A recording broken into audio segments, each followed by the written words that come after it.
নমস্কার শ্রোতা বন্ধুরা, কণ্ঠ ইউটিউব চ্যানেলে আপনাদের সকলকে স্বাগত।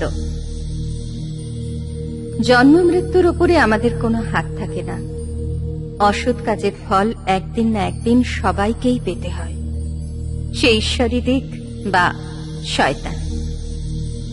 নিয়তি কখন কিভাবে কি রূপে আমাদের বরণ করে নেবে তা অজানা রহস্য হয়েই থেকে যায়।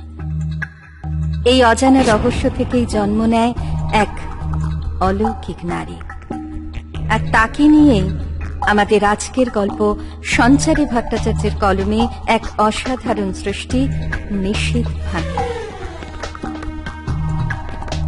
এই গল্পের অসাধারণত্ব আরো একটি জায়গায় বন্ধুরা। এই গল্পে অতিথি শিল্পী আমাদের প্রিয় অর্ণব। হ্যাঁ বন্ধুরা, সেই অর্ণব যার গল্প পাঠ স্ক্যাটার থট এবং বেঙ্গলি ক্লাসিক বাই অর্ণব চ্যানেলে আমরা শুনতে ভীষণ ভালোবাসি। সেই অর্ণব আজ একটি বিশেষ চরিত্রে। তাহলে আসুন আর দেরি না করে শুরু করা যাক আজকের গল্প নিশীথ ভামিনী।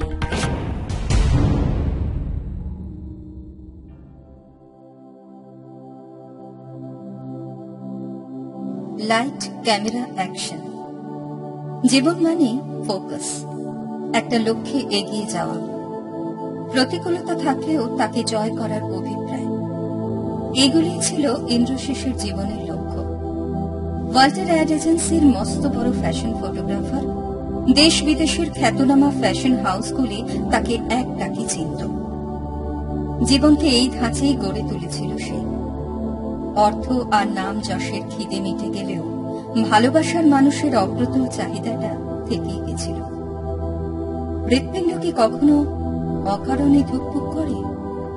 যদিও বা করে, তার সাথেই নিহিত থাকে কোনো এক চাহিদা। সেই অপরিত চাহিদা পূরণ হয়ে গেলে হৃৎপিণ্ড তার প্রতিদিনের কাজ বন্ধ করে দেবে। এই ভয়েই সে সারা দিন ওই কংক্রিটের দেওয়ালের এক কোণে দাঁড়িয়ে সার্টার প্রেস করে যেত।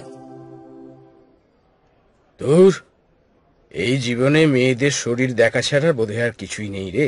ইন্দ্রশেষ মৃদু হেসে বলল, কাজ অবিরত রাখো বন্ধু, অর্থ আসছে, আবার প্রয়োজনে অপ্রয়োজনে মহিলাও। বুঝতেই তো পারছো, এটা কি কম কিছু? দেখে এসো তো ভগবান আজকের যুগে এমন খিদে মেটানোর রসদ কাকে দিয়েছেন। ছি, তুই আর মানুষ নেই রে। এইসব করতে করতে নিজের ভেতরের মনুষ্যত্বটাই শেষ করে ফেলেছিস বোধহয়। আরে ধর, আর কি হবে এসব মাথায় নিয়ে? যেমন চলছে চলতে দে না। কি করব, লাইট আর ক্যামেরার ঝলকানিতে চোখ ধাঁধিয়ে যাচ্ছে। বাড়িতে গিয়ে চোখে মুখে জল দিতে হয়, না হলে কিছু দেখতে পর্যন্ত পাই না। উফ, তুই আর তোর নখরাবাজি, যত সব। কোনোদিন তো দেখলাম না সকালে ফ্ল্যাট থেকে একা বেরোতে, কারোর হ্যান্ডব্যাগ কিংবা ব্র্যান্ডেড জুতো অথবা কোট, কিছু না কিছু তোর হাতে থাকবেই। তার সাথে উপরি পাওনা কোনো পরমা সুন্দরী লড়না। কি ভুল বলছি কিছু? তুই বোধহয় ভুলে যাচ্ছিস, আমি কিন্তু তোর উল্টো দিকের ফ্ল্যাটটাই ভাড়া নিয়েছিলাম। হ্যাঁ, কিন্তু ওটা খালি পড়ে থাকে। তুই আর কারো জুতো জামা বহন করার সুযোগ পাস না। রাবিশ। Pack up. সেদিনের কাজটা শেষ হতেই ওরা স্টুডিওর বাইরে লনে গিয়ে বসল। ইন্দ্রশেষের খুব কাছের বন্ধু আদিত্য। সব কথাই খোলাখুলি আলোচনা করে দুজনে। কাজের ফাঁকে ফাঁকে দিনের ক্লান্তিটা এভাবেই মিটিয়ে নেয়। আচ্ছা আদি, সেদিন ওই মডেলটা কোন এক অঘরী বাবার নাম বলছিল না? আরে কি একটা বিদঘুটে নাম। আহা, পেটে আসছে মুখে আসছে না। আরে বাবা, হরিদ্রতান্ত্রিক। নামটা বল একবার, শুনলেই গায়ের রোম একেবারে খাড়া হয়ে যাবে। বেটা বলে কিনা ও ভবিষ্যৎ দেখতে পারে। আরে হ্যাঁ রে, হতেই পারে। এর মধ্যে অবাক খবর কি আছে এত? এসব লোক সবই পারে, বুঝেছিস? আমি কিন্তু যান্ত্রিক জীবনের মধ্যে মানিয়ে নিলেও এইসব কুসংস্কারে দিব্যি বিশ্বাস করে চলি। আরে শত হলেও তো বাঙালি রে বাবা, ভুলে যাস কেন? আরে তুই থাম তো আদিত্য, যত সব ভণ্ড লোকজন। তবে মালটার সাথে একবার দেখা করে এলে কেমন হয় বলতো? থোবড়াটা দেখার খুব ইচ্ছে আছে বুঝলি। নিশ্চয় দাড়ি ফাড়ি নিয়ে বসে থাকবে পেট ফেট ফুলিয়ে, আর কি। আর ওই দাড়ির নিচে সুড়সুড়ি দিলেই কোটি কোটি টাকা ঝুরঝুর করে পড়বে। আমি সেটা বলে দিতে পারি। দেখ ইন্দ্র, আমি এত কিছু জানি না, তবে নয়নতারা সেদিন যখন বলছিল ওর কথা বিশ্বাস না করে পারলাম না জানিস। ভুলে যাস না, ও কিন্তু টপ মডেল। শুধু তোর কাছে দয়া ভিক্ষা করে ছবি তোলাতে আসেনি, তুই ওকে পয়সা দিয়ে নিজের ক্যারিয়ারের উন্নতির স্বার্থে ডেকে নিয়ে এসেছিলিস, তাই এসেও ছিল। নচেত ফটোগ্রাফাররা ফোন করে ডেট পায় না, বুঝেছিস?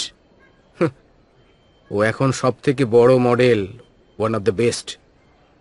সে এইরকম একটা লোককে মনে প্রাণে বিশ্বাস করে, হরিদ্রতান্ত্রিক। তোর মনে হয় না হ্যাঁ এটা এমনি এমনি নয়? আবার এটাও বলেছিল ওর জীবনে যত উন্নতি সব নাকি ওই তান্ত্রিক বাবার জন্যই, বুঝেছিস? সেই বাবা নাকি ওর 2 বছরের মধ্যে উন্নতির কথা প্রথম জানিয়েছিল, তারপরেই প্যারিস ফ্যাশন উইকে ওর ডাক পেয়েছিল। আরে আদিত্য, তুইও যেমন, সবই তো জানিস ভাই। বাবা টাবার কথায় আজকাল কিছু হয় না, আসল বাবারা পকেটে বন্দি। মেয়েদের রাতের পর রাত ইন্ডাস্ট্রির এই বাবাদের সাথে কম্প্রোমাইজ করার পরেই ইন্টারন্যাশনাল ফ্যাশন উইকে যাওয়ার সুযোগ হয়, না হলে সারা জীবন ওইসব তান্ত্রিক বাবার পায়ের ধুলো চেটেই জীবন কাটিয়ে দিতে হতো। আমার মাও এসবে বিশ্বাস করতেন। তাই নাকি? আমি লন্ডন ফটোগ্রাফি ইনস্টিটিউশন থেকে ফটোগ্রাফি নিয়ে পড়াশোনা করে দিল্লিতে ফিরে যখন কোনো কাজ পেলাম না, হাঁ করে আকাশের দিকে তাকিয়ে বসে থাকতে হয়েছিল। আর তারপর বাবার খোঁটা, দিবারাত্র শুধু কানের কাছে ঘ্যানোর ঘ্যানোর করেই যেত। তখন আমার মাও ওখানকার কোন এক সন্ন্যাসী বাবার কাছে নিয়ে গেছিলেন। তান্ত্রিক বাবা শ্মশানে ছাই দিয়ে পাঠিয়েছিলেন। প্রতিদিন স্নান করে আসার পর আমার মা পিঠে ও বুকে সেই ছাই ডলে দিতেন। এরকম ভাবে আমাকে 7 মাস ওই বুজরুকি সহ্য করতে হয়েছিল। তারপর কি হলো জানিস? কি হলো? আমার বাবা বললেন, ছেলের আর কাজকর্ম হবে না, ওর বিয়ে দিয়ে দাও, বিয়ের বয়সও তো হয়ে গেছে। এছাড়া আমার এত টাকা পয়সা কে খাবে? নাতিপুতি হলে তারা বরং ভোগ করতে পারবে। আমার তো ওই একটাই সলতে, মেয়ে থাকলেও না হয় ধুমধাম করে বিয়ে দিয়ে বিশ্বের লোককে জানাতে পারতুম, কিন্তু এখন তো সেটা সম্ভব নয়। আমার আর কোনো আশা নেই, বয়সও হয়ে গেছে, যে কোনো দিন চলে যেতে পারি। তার আগেই না হয় এই মূর্খটাকে একটা সুস্থ জীবনে বাঁধা পড়তে দেখে যেতে চাই। সে কি রে ইন্দ্র? হ্যাঁ, তো তা নয় তো কি। আমার মা এসব বুজরুকিতে বিশ্বাস করতেন ঠিকই, কিন্তু তার পাশাপাশি আমার কেরিয়ারটার প্রতিও যথেষ্ট খেয়াল রাখতেন। আমার মাই শেষমেশ আমার বাবাকে থামালেন। উনি বলেছিলেন, তুমি পয়সার মোহে অন্ধ হয়ে গেছো, পয়সাগুলো কে দেখাশোনা করবে সেই চিন্তায় মেতে উঠেছ। ওইটাই কি জীবন? নিজের ছেলের স্বপ্নটা কিছু নয়? আমি যতদিন বেঁচে আছি এইসব অনাসৃষ্টি হতে দেব না। তুমি থাকো তোমার পয়সা নিয়ে, নিজে তো ছেলের জন্য কিছুই করনি, শুধু কাঁড়ি কাঁড়ি টাকা ব্যাংকে জমিয়ে রেখে দিয়েছ। কিন্তু আমি তো মা, আমি শুধু এইটুকুতেই সন্তুষ্ট হতে পারি না, তাই এখনো এত কিছু করছি। তারপর তারপর তারপর কি হলো ইন্দ্র? তারপর আর কি, এরকম ভাবে আরো 2-3 মাস কেটে গেল। আমি মাকে বললাম বিদেশ চলে যাব, ওখানে গিয়ে চাকরির সন্ধান করব। কিন্তু মা বললেন, ফটোগ্রাফিটা তো নেশা, তোর মধ্যে সেই সব ক্ষমতা আছে যা একজন ভালো নামজাদা ফটোগ্রাফারের থাকা উচিত, তুই এটা নিয়েই এগো, শুধু একটু ধৈর্য ধর। আমি তো ঈশ্বরকে সব সময় ডাকছি, উনি ঠিক একটা না একটা উপায় বের করবেন। তাহলে দেখ, এত পয়সার মধ্যে থাকলেও কাকিমার কিন্তু চোখ ধাঁধিয়ে যায়নি, বাস্তবের মাটিতেই পা দিয়ে দাঁড়িয়েছিলেন। তাহলে তো বলতে হবে ওনার বিশ্বাসের জোরেই আজ তুই এখানে। সুতরাং এই সব বিষয়ে তোরও বিশ্বাস থাকা উচিত। আরে দিনের শেষে আমরা সকলেই মানুষ, আমাদের হৃদয়গুলোর মধ্যেও গাদা গাদা স্বপ্ন গুঁজে গুঁজে রাখা রয়েছে, শুধু ডানা মেলে উড়ে যাওয়ার অপেক্ষা। পারি না তো সেগুলোকে পূরণ করতে, তাই এত অন্তর্দ্বন্দ্ব। এর বেশি আর কিছু না, জানলি? ইন্দ্রশেষ নিজের মনের মধ্যে কিছুটা বিশ্বাস ফিরিয়ে এনে বলল, আচ্ছা চল তাহলে একদিন ওই বাবার কাছ থেকে ঘুরেই আসি। আমারও তো বহুদিনের ইচ্ছে প্যারিস ফ্যাশন উইকে মেইন স্ট্রিমার ফটোগ্রাফার হিসেবে যাওয়ার, চেষ্টা তো করেই চলেছি। দেখা যাক তোর বাবা কোনো পথে সন্ধান দিতে পারেন কিনা। আচ্ছা বেশ, তাহলে ওই কথাই রইল। আমরা তাহলে এই উইকেন্ডে বেরিয়ে পড়ব। শনিবার দুপুর 1টার পর আমি মোটামুটি ফ্রি। হ্যাঁ, আমার মনে হয় তোরও তেমন কোনো ফটোশুট নেই। না, আমারও যতদূর মনে হচ্ছে আমি ফ্রি আছি। আচ্ছা ঠিক আছে, তাহলে ওই দিনই বেরিয়ে যাব। তার বলতে, আচ্ছা চল এখন বাড়ি ফিরে যাক। হ্যাঁ ভাই চল, এমনিতেও ভীষণ ক্লান্ত লাগছে। দুদিন ধরে রেস্টলেস হয়ে ফটোশুট করে যাচ্ছি। এই সময় বিভিন্ন জায়গায় ফ্যাশন উইকগুলো অনুষ্ঠিত হয়, ফলে নিজেদের পোর্টফোলিও বানানোর জন্য মডেলরা একেবারে উঠে পড়ে লাগে। আসলে ওইগুলোই তো সাবমিট করতে হয়। সুন্দর তোবরা জয় সর্বত্র। যা বলেছিস ভাই। নে নে নে, চল চল চল চল চল। আদিত্যকে সঙ্গে নিয়ে বাড়ির উদ্দেশ্যে রওনা হয়ে গেল ইন্দ্রশিস। সাউথ কলকাতায় সুবিশাল ফ্ল্যাট, কনভার্টেবল গাড়ি, ফুরফুরে জীবন, কোনো কিছুরই অভাব নেই। আদিত্য মধ্যবিত্ত পরিবারের হলেও এই বন্ধুর কৃপায় জীবনের সব খিদেই প্রায় মিটে গেছিল। কলকাতা শহরের অন্ধকার গলি খুঁচিতে দাঁড়িয়ে কোনোদিনই এদের দুজনকে ক্যামেরাটা কাঁধে নিয়ে স্ট্রাগল করতে হয়নি। আজকালকার ওইসব চলতি মডেল মামুনিদের পিছু পিছু ঘুরতে হয়নি। কখনো বা গঙ্গার ঘাটে, কখনো বা 5 তারা মলে, এসব মামুনিদের যেসব জায়গায় দেখা যায় আর কি।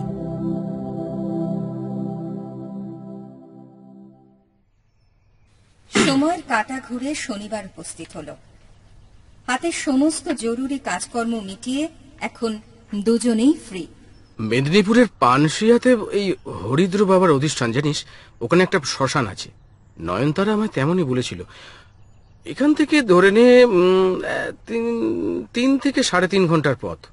তোকে ড্রাইভ করা নিয়ে চিন্তা করতে হবে না। কেন, ড্রাইভার নিয়ে নিবি ভাবছিস? হ্যাঁ, একটা ভালো ড্রাইভার জানা আছে বুঝলি, ভাবছি ওকেই নিয়ে নেব। না বস, অনেক দামি গাড়ি, ভক্সওয়াগন পোলো সিডান। গাড়ি তো নয়, রকেট।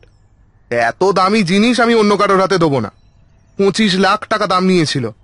অনেক কষ্টের পয়সায় কেনা ভাই, নিজের প্রাণের চেয়েও এটা বেশি প্রিয়। কে কিভাবে চালাবে তার ঠিক নেই। তারপর আবার এইসব জঙ্গল ফঙ্গলের রাস্তা, সামান্য একটু খেয়াল না করলেই গাড়িটার অবস্থা খারাপ হয়ে যাবে। আর এর পার্টসের যা দাম, সবই তো বিলিতি। সেগুলো কিনতে দম বেরিয়ে যাবে ভাই। ওইসব ড্রাইভার ফাইভারকে বলতে হবে না, আমি একাই 100, আমি একাই টেনে দেবো। উফ, তুই আর তোর অ্যাটিটিউড। আচ্ছা বেশ, তাহলে ড্রাইভার বললাম না। কিন্তু শোন, এতটা রাস্তা যাবি আবার আসবি, যথেষ্ট ধকলের ব্যাপার বুঝলি। তার চেয়ে ভালো খেপে খেপে যাব। যাওয়ার সময় তুই চালাবি আর ফেরার সময় আমি। অসুবিধা নেই তো? না, তুই চালালে আমার কোনো অসুবিধে নেই। তোর হাতে আমি আগেও গাড়ি দিয়েছি, কিন্তু অন্য কাউকে ভরসা করতে পারবো না। বুঝতেই তো পারছিস সমস্যাটা কোথায়। হ্যাঁ, সে আর বলতে। যাক চল, দেরি হয়ে যাচ্ছে জানিস। এমনিতেই এত বেলা হয়ে গেছে, এখন না বেরোলে পৌঁছতে রাত হয়ে যাবে। ওই পথেই আবার ফিরে আসতে হবে। রাতের দিকে ওই জঙ্গলে ঘেরা রাস্তায় গাড়ি না চালানোই ভালো। ও বাবা, তোর তো দেখছি আবার ভূত প্রেতেও বিশ্বাস আছে রে। আরে তোর বাবা, ওই একটু আর কি। আচ্ছা আচ্ছা, নে বাবা, এবার গাড়িতে ওঠ।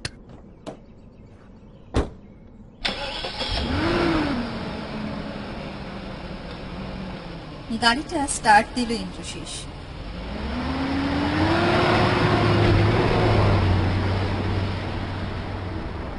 মেদিনীপুরের এদিকটায় কোনোদিন আসিনি, মনে হচ্ছে একেবারে আদিবাসী এলাকা। সামনের দিকে লক্ষ্য রেখে স্টিয়ারিং ঘোরাতে ঘোরাতে বলল ইন্দ্রশিস। হ্যাঁ, ঠিকই ধরেছিস, আদিবাসী এলাকা তো বটেই। আচ্ছা, এই সমস্ত এলাকায় না এলে চলছিল না? না, বেশ সুস্থ স্বাভাবিক জীবনযাপন করছিলাম দুজনে। তা নয় হঠাৎ করে এইসব বাবা টাবার প্রতি ভক্তি জন্ম নিল। আহ ইন্দ্র, আরে জীবনে এসব অভিজ্ঞতা থাকাটাও তো ভালো নাকি? শুধু মেয়েদের নিয়ে ফুর্তি করার নামে জীবন নয় রে, জীবনের আরো অনেকগুলো দিক আছে। তা আমিও দেখতে চাই কোন নতুন দিকের সন্ধান দেন এই হরিদ্রতান্ত্রিক। জায়গাটা কাদায় ভরা ছিল। চাকা বসে যাওয়ার ভয়ে কোনো রকমে পাশ কাটিয়ে গাড়িটাকে এগিয়ে নিয়ে যেতে হচ্ছিল ইন্দ্রশিসকে। গ্রামের লোকজন অত বড় গাড়ি দেখে অনেকেই মাঝ রাস্তায় হতভম্বের মতো দাঁড়িয়ে পড়েছিলেন। মনের মধ্যে হাজারো প্রশ্ন ভিড় করছিল তাদের। হরিদ্রতান্ত্রিকের প্রসিদ্ধি যে দিন দিন বাড়ছে তা জনসমাগম দেখেই টের পাওয়া যাচ্ছিল। একেই বলে অতিলৌকিক ক্ষমতা। এও এক প্রকার সেলিব্রিটি, যাকে দেখতে লোকে বহু দূর থেকে আসতে বাধ্য হয়। আকাশ আকাশটা মেঘলা করে এলো। দু এক পশলা বৃষ্টিও শুরু হলো। কালো মেঘের ঘন ঘটা আলোড়িত হতে লাগলো। এই সময় নিস্তব্ধতা ভঙ্গ করে আদিত্য বলে উঠল, এই ইন্দ্র, গাড়ির কাঁচটা নামাতো। অনেকক্ষণ ধরে এসির হাওয়া খেয়ে না আর ভাল লাগছে না। গ্রামের এই ভিজে মাটির গন্ধ নিতে ইচ্ছে করছে জানিস। এইসব জায়গায় তো আসাই হয় না। দেখ কি সুন্দর মেঘ করেছে আকাশে। এক্ষুনি বোধহয় ঝড় উঠবে জানিস, বৃষ্টি নামবে, দারুণ হবে। কি বলিস? আরে ধর, ব্যাঙের মাথা হবে। রাস্তায় আরো কাদা বাড়বে আর আমার দামি গাড়িটার 12টা বাজবে। উফ, সত্যি বাবা, পৃথিবীর রসাতলে গেলেও তুই গাড়ির মায়া ত্যাগ করতে পারিস না। ঈশ্বর করুন আমি যেন তোর মতো একটা দামি গাড়ি কিনতে পারি। সে তো তুই যে কোনো সময় কিনতে পারিস, কিনতে চাস না তোর কিপটেমির জন্য। না রে বাবা, তা নয়। তোমাকে তো আর সংসারে টাকা পাঠাতে হয় না, কিন্তু আমাকে পাঠাতে হয়। বাড়িতে বৃদ্ধ মা বাবা রয়েছেন, তারপর ছোট বোন, তার লেখাপড়ার খরচ তো আমাকেই টানতে হয়। তাছাড়া ওর বিয়ের জন্য টাকা জমাতে হচ্ছে জানিস। এসব অনেক দায়িত্ব। তোর মাথার উপর তো এসব দায়িত্বের বোঝা নেই। একদিক দিয়ে তুই বেঁচেই গেছিস, বুঝেছিস? আদিত্য জানলার কাঁচটা নামিয়ে মুখটা বাড়ালো।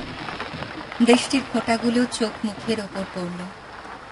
চোখগুলোকে কোনো রকমে সামলে নিয়ে একজন গ্রামবাসীকে জিজ্ঞাসা করলো, শুনছেন? হ্যাঁ হ্যাঁ হ্যাঁ হ্যাঁ, আপনাকে কি বলছি। হ্যাঁ, কি হয়েছে বাবু? আপনারা কাউকে খুঁজতেছেন? হ্যাঁ মানে শ্মশানটা কোন দিকে বলতে পারেন? ও, শ্মশান ঘাটে যাবেন? আরে, শ্মশানের কাছেই তো এসে পড়েছেন গো। ও বাঁ দিকের রাস্তাটা ধরে সোজা চলে যান, তারপরে একটা পুকুর ঘাট পড়বে। ও পুকুরের ডান দিক দিয়ে ঘুরে কিছুটা সোজা গেলে ও আমাদের শ্মশান ঘাট। দাদা, এই যে দাদা, একটু শুনুন না। হ্যাঁ হ্যাঁ, বলুন বাবু। দেখো, আজ আমার বহুত তাড়া আছে, এইখানে বেশিক্ষণ দাঁড়াতে পারবো নি গো। আসলে আমরা ওই হরিদ্র তান্ত্রিকের খোঁজে এসেছি। শুনেছি উনি নাকি শ্মশানেই থাকেন। হ্যাঁ, ও বাবা তো পুরনো কালী মন্দিরের পাশেই থাকেন গো। খুব জাগ্রত শ্মশানের ওই মন্দিরটি গো। আপনারা যখন যাচ্ছেন একবার মাথা ঠেকিয়ে আসবেন। সেসব হবে কোন, আগে বলুন তান্ত্রিককে আমরা কোথায় পাবো? এ তো বলা ভার আছে বাবু গো। বাবু বাবা লীলা বোঝা ভার গো। চোখের সামনে থেকেও নিজেকে আড়াল করার ক্ষমতা রাখেন। অঘরি তান্ত্রিক কিনা, বাবা আমার ত্রিকলদর্শী গো। ও ভূত ভবিষ্যৎ সব বলে দিতে পারে। জানো বাবু, বাবা একটা কথা সব সময় বলেন, আরে যার চোখ আছে তারা ঠিক আমায় খুঁজে বার করবে গো। এটাই আপনার প্রশ্নের উত্তর ধরে নিন। দেখুন বাবু, আপনারা যদি শুদ্ধ মনে বাবার দর্শনের জন্য যান, তাহলে অতি অবশ্যই উনার দেখা পাবেন গো। লোকটি ওদেরকে প্রশ্ন চিহ্নের মধ্যে বেঁধে রেখে চলে গেলেন। ইন্দ্রশেষ বলল, এই বাবা কি ঈশ্বর নাকি রে? এই বলছে দেখা যায়, আবার বলছে দেখা যায় না। মনের গভীরে ভক্তি থাকলে তবেই কিনা দেখতে পাওয়া যায়। দেখ তো আমার মনটার ভেতরে ভক্তি টক্তির উদয় হলো কিনা। কি হচ্ছে কি ইন্দ্র? সবকিছু নিয়ে তামাশা করিস না। এবার জীবনটাকে একটু সিরিয়াসলি নে, বুঝেছিস? তুই জীবনকে সিরিয়াসলি না নিলে জীবনও তোকে কিন্তু সিরিয়াসলি নেবে না। আচ্ছা, হয়েছে হয়েছে, এইসব জ্ঞান নিজের কাছে রাখো। আমি হলাম গিয়ে উড়ান খাটোলা, নিজের মর্জির মালিক। আমার কর্মদক্ষতা স্থির করবে আমার ভবিষ্যৎ। ওইসব বাবা টাবা আমার কিছু করতে পারবে না। লোকটি দেখানো পথ ধরে ওরা শ্মশান ঘাটে উপস্থিত হল। বৃষ্টি নিজের ক্ষমতা বাড়িয়ে দিয়েছিল। আগে টিপটিপ করে পড়লেও এখন তা জামা কাপড় ভিজিয়ে দেওয়ার পক্ষে যথেষ্ট ছিল। পরিস্থিতির এই অসামঞ্জস্যতাকে পেরিয়ে দুজন নির্লোভ মানুষ এগিয়ে চললেন সেই মহানুভবকে খুঁজে বার করতে। নির্লোভ এই অর্থে নয় যে তাদের জীবনের থেকে কোনো চাহিদা ছিল না, এই অর্থে যে তারা মৃত্যুর মতো ভয়ঙ্কর কোনো কিছু লোভ কোনোদিনই করতে চাননি। আর আমরা যেটা চাই না সেটাই বোধহয় আমাদের নিয়তিতে বহু পূর্বেই খোদাই করা হয়ে যায়। ইন্দ্রশেষ বলল, কিরে, কাউকেই তো দেখতে পাচ্ছি না। ইস, কি বাজে একটা গন্ধ, যত সব আনহাইজেনিক প্লেস। এখন এইসব আলোচনা করার সময় নয়। আরে শ্মশানে কোনোদিনই সুগন্ধ পাওয়া যায় না। এখানে কেউ তোমার দামি ফ্ল্যাটের মতো ওই রুম ফ্রেশনার ব্যবহার করে না, বুঝেছিস? কবে যে তোর ঘটে বুদ্ধি শুদ্ধি জন্মাবে। আচ্ছা, সবই তো বুঝলাম, কিন্তু তান্ত্রিককে তো কোথাও দেখতে পাচ্ছি না। আরে বাবা, ওনার তো একটা নাম আছে নাকি, হরিদ্র তান্ত্রিক, ওই নামেই ডাক না। আদিত্য সেই পুরনো কালী মন্দিরটির দিকে কিছুটা এগিয়ে গেল। ইন্দ্র ওকে লক্ষ্য করে এগিয়ে এলো। বৃষ্টির মাত্রাটা তখন বেশ বেড়েছে। বাবা, বাবা আপনি কোথায়? আপনি কি আমাদের কথা শুনতে পাচ্ছেন? এই ইন্দ্র, ওই লোকটা মনে হয় ঠিকই বলেছিল জানিস, নির্লোভ মানসিকতা না নিয়ে এলে বোধহয় বাবার দেখা পাওয়া যায় না। কিন্তু আমি তো এসব বিষয়ে যথেষ্ট বিশ্বাসী। প্রায় আধ ঘন্টা ধরে শ্মশান চত্বরে খুঁজে বেড়ানোর পরেও যখন হরিদ্রতান্ত্রিকের দেখা মিলল না, তখন ওরা বাড়ির পথ অনুসরণ করতে বাধ্য হল। চল ইন্দ্র, আমাদের এখানে আসাটাই বৃথা হলো রে। মনে হয় আমরা বাবার দেখা পাবো না জানিস। চল, আর কি করা যাবে। শ্মশানটা পেরোতে হঠাৎ আগুনের শেখা দাউ দাউ করে জ্বলে ওঠার শব্দ এল। মনে হলো কেউ যেন সত্যই আগুনের শেখায় ঘি নিক্ষেপ করেছেন। ওম হিং ক্রিং ফট চামুন্ডায় বিচায়, ওম আদি ঘোরায় পাপ নাশায় বৃচায়, ওম হিং ক্রিং ফট চামুন্ডায় বিচায়, ওম আদি ঘোরায় পাপ নাশায় বিচায়, ওম। মন্ত্রটি কানে যেতেই চমকে উঠল ওরা দুজন। পেছন ফিরে দেখল কালী মন্দিরের ডান পাশে যে বটগাছটি ছিল তার ঠিক নিচেই বসে কেউ যজ্ঞের আগুনে মন্ত্রোচ্চারণের দ্বারা ঘি নিক্ষেপ করছিলেন। ওরা সামনে গিয়ে দাঁড়াতে সেই জটাধারী তান্ত্রিক মন্ত্রোচ্চারণের ব্যাঘাত ঘটিয়ে জবা ফুলের মতো লাল দুটি চোখ নিয়ে তাদের দিকে তাকালেন। বিকট হাসির সুর টেনে বললেন,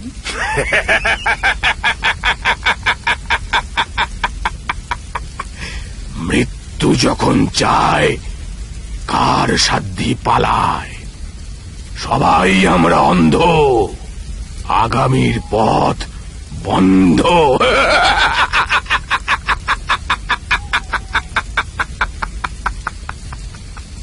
আদিত্য কিছু বুঝতে না পেরে হাত জোর করে তাকিয়ে রইল ওই তান্ত্রিকের দিকে। বাবা ক্ষমা করবেন, কিন্তু আমরা আপনার কথা কিছুই বুঝতে পারছি না। তান্ত্রিক হরিদ্র উচ্চস্বরে বলে উঠলেন, তুই এসেছিস ওকে বাঁচাতে? আরে ওই যে প্রাণীটা, যে জন্তুটা তোর পাশে দাঁড়িয়ে রয়েছে রে, ওর কথাই বলছি। ওর তো তোর হাতেই মৃত্যু। কথাটা শোনা মাত্রই আদিত্য চমকে উঠল। তারপর নমনীয় স্বরে বলল, আপনি কি বলছেন বাবা? আমার হাতে ওর মৃত্যু? মানে ও যে আমার প্রাণের চেয়েও প্রিয় বন্ধু। বন্ধু? ওই প্রাণীটা তোর বন্ধু? ও রোজই তোকে লুটছে রে। যাই হয় তার অর্ধেকের বেশি ও নিজে নিয়ে নেয়, আর তুই ভাবিস ও তোকে তোর প্রাপ্যটাই দিয়েছে। অন্ধ, অন্ধ তোরা, অন্ধ অন্ধ অন্ধ। কিচ্ছু হবে না তোদের। যা যা, আমার সামনে থেকে চলে যা, আমার চোখের সামনে থেকে দূর হয়ে যা। আদিত্য চোখে মুখে আতঙ্কের ছাপটা আরো পরিষ্কার হয়ে ফুটে উঠল। আমি জানতাম এই রকমই কিছু একটা ঘটবে। আমি জানতাম। তুই এসেছিলিস না পজিটিভ কথা শুনতে, আর এখন নিজের চোখে চেয়ে দেখ, বাবার দেখা পেতে না পেতেই নেগেটিভ বাণী শুরু হয়ে গেল। ইন্দ্র চুপ কর না, কোথায় কি বলতে হয় কিছু শিখিসনি নাকি? ওকে ক্ষমা করবেন বাবা, ও বরাবরই এইরকম জানেন, আর এই খামখেয়ালিপনার জন্য না আজও উন্নতি করতে পারিনি। কি করলে এর থেকে নিস্তার পাবে একটু যদি বলেন। তান্ত্রিক উচ্চস্বরে হেসে উঠলেন, তারপর বললেন, নিস্তার? আর ওই জন্তুটা, আজ সেই ঘন কালো রাত, শুরু হবে উৎপাত, এরপর আসবে নিশীথ ভামিনী, ঘটবে অভিসম্পাত। আরে এই লোকটা কি সিনেমায় কাজ করতো নাকি? সবসময় এত ধাঁধা বানিয়ে কথা বলে কেন? সোজা বাংলা ভাষায় কথা বলতে পারে না নাকি? আদিত্য ইন্দ্রশেষকে কিছুটা দূরে সরিয়ে নিয়ে গিয়ে বলল, হ্যাঁ বাবা, এইভাবেই কথা বলেন। নয়নতারা আমাকে এই বিষয়ে আগেই বলেছিল, আমি তোকে বলতে জানাতে ভুলে গিয়েছিলাম। ওনার এইসব রহস্য এই ধাঁধার মধ্যেই নিহিত আছে। যে বা যারা বুদ্ধিমত্তার জোরে এই ধাঁধার অন্তর্নিহিত অর্থ ধরে ফেলতে পারে, তারাই সমস্ত বিপদ থেকে মুক্তি পেয়ে যায়, বুঝেছিস? আরে ছাত্র আদিত্য, অনেকক্ষণ ধরে দেখে যাচ্ছি এইসব ভণ্ডামি। তুই তো জানিস ভাই, আমি এইসব এমনিতেও বিশ্বাস করি না। আর লোকটা বলে কিনা তুই আমাকে মারবি। যত সব উল্টো পাল্টা কথা। ও টাকা পয়সা পাওয়ার জন্য এরকম করছে। আমাদের মালদার পার্টি দেখেছে, তাই এসব বুজরুকি দিয়ে ভয় দেখাতে চাইছে। তুই দেখিস এক্ষুনি টাকার কথা বলবে। লোকটা সুসুর করে তোর সামনে হাত পাতলো বলে। ওহ, এইসব কথা বলতে নেই ইন্দ্র। আমি মানছি তুই এসব বিশ্বাস করিস না, কিন্তু এর মধ্যে যথেষ্ট রহস্য লুকিয়ে রয়েছে। এই তান্ত্রিক বাবা খুবই প্রসিদ্ধ, প্রচুর মানুষ ওনার কাছে এসেছেন এবং নিজেদের বিপদের হাত থেকে রক্ষা পেয়েছেন। আমারও বিশ্বাস, ওনার কথা মেনে চললে আমরাও বিপদ থেকে রক্ষা পাবো। আচ্ছা, বিপদ থেকে রক্ষা পাবো? আরে উনি তো নিজেই বলছেন যে তোর হাতে আমার মৃত্যু। আহ, চুপ কর না, চুপ। চল আমরা এখন ওই গাছতলাটায় গিয়ে দাঁড়াই। এদিকে তো বৃষ্টিতে জামা কাপড় সব ভিজে জাপ হয়ে গেছে জানিস, তার মধ্যে আবার তোর এইসব কথা ভালো লাগে না। নে চল চল চল, আর দেরি করিস না। এবার দয়া করে মুখটা বন্ধ রাখিস, বুঝলি? বাবার সঙ্গে দেখা করে বেরিয়ে যাই, তারপর তোর যা মনে হয় বলিস, কিন্তু দয়া করে উনি সামনে থাকাকালীন কিচ্ছু বলিস না, প্লিজ। কথাটা শেষ করে পিছনে ঘুরতেই ওরা চমকে উঠল। জটাধারী তান্ত্রিক ওদের পিছনে দাঁড়িয়েছিলেন। কি বাবা, আপনি এখানে এলেন কি করে? আপনি তো এই গাছতলায় বসে ধ্যান করছিলেন। এত তাড়াতাড়ি এখানে তো কখনোই আসা সম্ভব না। নিয়তির মার হবে ছাড়খাড়। বাবা, আরো একটু যদি বুঝিয়ে বলেন। কালোতে ফাঁড়া, থমকে তবে দাঁড়া। বড় সহজ এই ধাঁধা, বুঝতে নেই কোনো বাধা।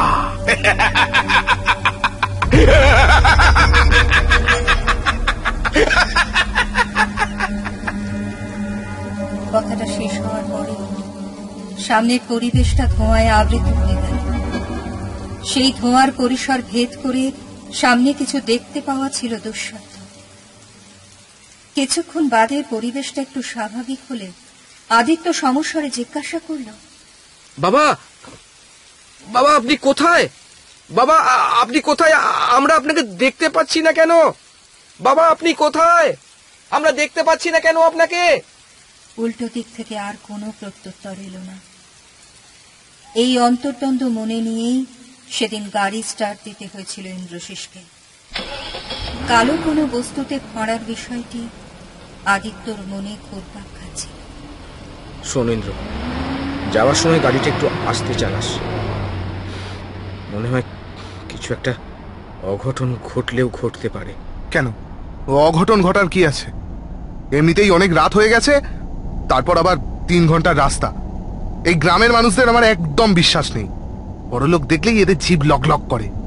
এই কোথা থেকে গাড়ি দাঁড় করিয়ে লুটপাট করে নেবে, কোনো দরকার আছে এখানে আসতে চালানোর?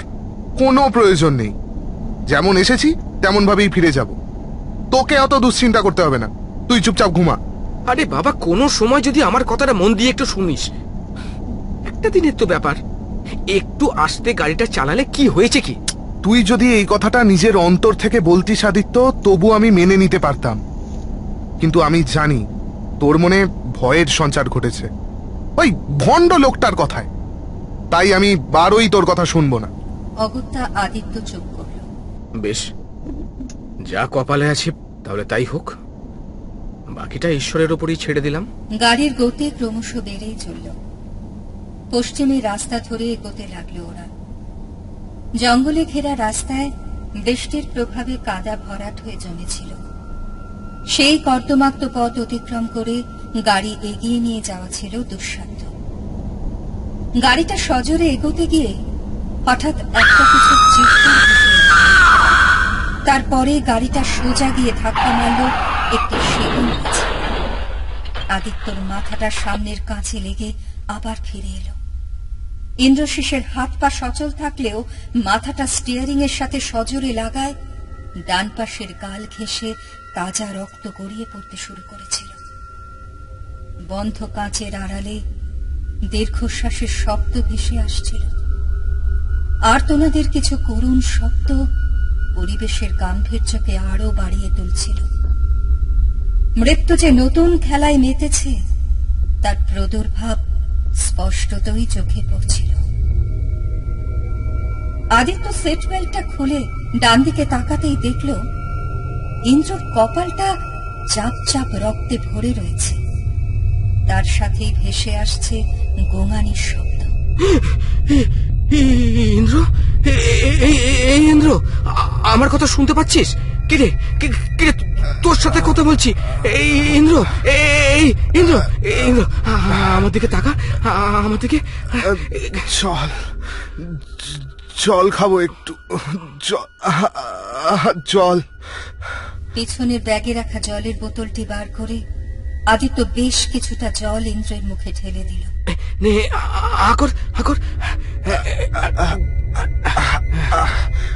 তারপর ওর সিট বেল্টটা খুলে ওকে গাড়ি থেকে বাইরে বার করল। এরপর পিছনের দরজা খুলে ওকে সেটের উপর শুইয়ে দিল।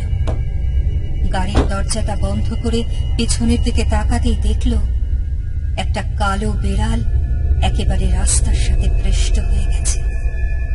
শরীরের কোনো কিছুই আর অবশিষ্ট নেই। বিড়ালটির গায়ের রক্তের ছিটেগুলি পিছনের চাকায় বেশ স্পষ্টভাবেই উদীয়মান। কালো বিড়াল চাকার তলায় এসেছিল, অর্থাৎ সেই তান্ত্রিক যা বলেছিলেন সবটাই সত্যি। আমাদেরকে কালো কিছুর থেকে সাবধান করতে চেয়েছিলেন। হয়তো এই বিপদের ইঙ্গিতই ছিল সেটি। আমার বারবার বলা সত্ত্বেও ইন্দ্র গাড়িটা স্পিড কমালো না। আদিত্য কিছুটা এগিয়ে গিয়ে দেখল বিড়ালটার শরীরের আর কোনো অস্তিত্বই নেই। আমাদের এখানে অপেক্ষা করাটা বোধহয় ঠিক হবে না। ভগবান জানে গাড়িটার কি অবস্থা। আদৌ গাড়িটা নিয়ে ফিরতে পারবো কি জানে, তাই বা কে জানে। দেখি। আদিত্য গাড়িটার সামনে গিয়ে দেখল হেডলাইটের পাশের অংশটা গাছের গুঁড়ির সাথে লেগে একেবারে দুমড়ে গেছে। বিড়ালটার শরীরটার সাথে গাড়িটার অনেক মিল খুঁজে পেয়েছিল সে। গাড়িতে ঢুকে স্টার্ট দেওয়ার চেষ্টা করল। অনেকক্ষণ এইভাবে চেষ্টা চরিত্র করার পর গাড়িটা ঝনঝন শব্দ করে স্টার্ট নিল। হরিদ্রতান্ত্রিকের নাম স্মরণ করে গাড়িটা কলকাতার উদ্দেশ্যে এগিয়ে নিয়ে চলল আদিত্য।